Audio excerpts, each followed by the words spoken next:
जौहरी की मूर्खता। Moral story in Hindi. किसी गांव में मेला लगा हुआ था। गांव के सभी लोग उस मेले का आनंद उठा रहे थे। मेले में बच्चों के लिए मनोरंजन के कई सारे साधन थे। साथ ही साथ दैनिक जीवन में उपयोग में आने वाली वस्तुओं की बहुत सारी दुकानें थी। एक दिन हर रोज की तरह मेला लगा हुआ था। सब लोग मेले का आनंद उठा रहे थे। दुकानों में अच्छी भीड़ उमड़ी हुई थी।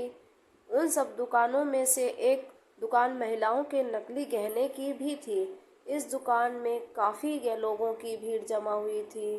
एक जौहरी अपनी पत्नी और बच्चों के साथ उस दिन मेले में घूम रहा था।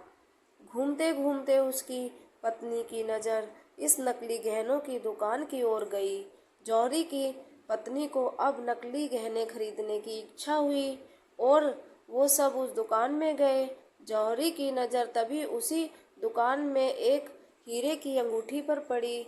जौहरी ने चमकता हुआ हीरा देखते ही पहचान लिया कि ये कोई मामूली हीरा नहीं है बल्कि कीमती हीरा है।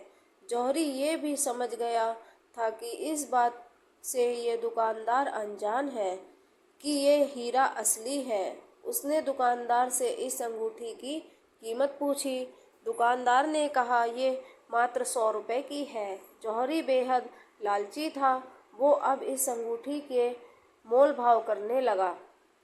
जौहरी ने कहा, तुम मुझे क्या इस अंगूठी को 80 रुपए में दे सकते हो? दुकानदार ने कहा, जी नहीं, मैं आपको 90 में दे सकता हूँ, इससे ज़्यादा कम भाव में नहीं कर सकता। जौहरी ने सोचा, मैं मेला घूमने के बाद फिर से इस दुकान में आऊँगा, क्या पता इसका मन बदल जाए और ये मुझे 80 रुपए में दे दे। जौहरी वहाँ से निकल जाता है।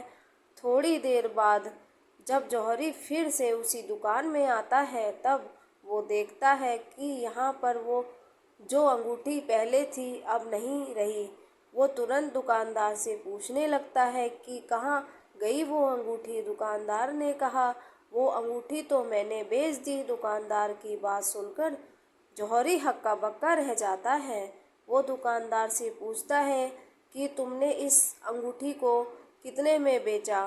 दुकानदार बताता है कि मैंने उस अंगूठी को 90 रुपए में बेच दिया। तभी जौहरी उस दुकानदार को बोलता है कि तुम मूर्ख हो, वो कोई मामूली अंगूठी नहीं थी। वो अंगूठी में जो हीरा था बहुत कीमती था। तुमने इतने कीमती हीरे को केवल 90 रुपए में बेच दिया। तभी वो दुकानदार जौहरी को बोलता है कि मूर्ख मैं नहीं तुम हो। मैं तो नहीं जानता था कि अंगूठी में जो हीरा था वो असली है और कीमती है, लेकिन तुम तो जानते थे ना, फिर भी मुझसे मोल भाव कर 10 रुपया बचाने में लगे रहे थे और वो अंगूठी बिना खरीदे ही दुकान से चले गए। दुकानदार की बातें सुनने के बाद जौहरी अपनी मूर्खता पर पछताने लगा। सीख, मूर्खता और लालच से हमेशा नुकसान ही होता है। आपको यह कहानी कैसी लगी कमेंट करके बताएं। कृपया लाइक, शेयर और सब्सक्राइब करें।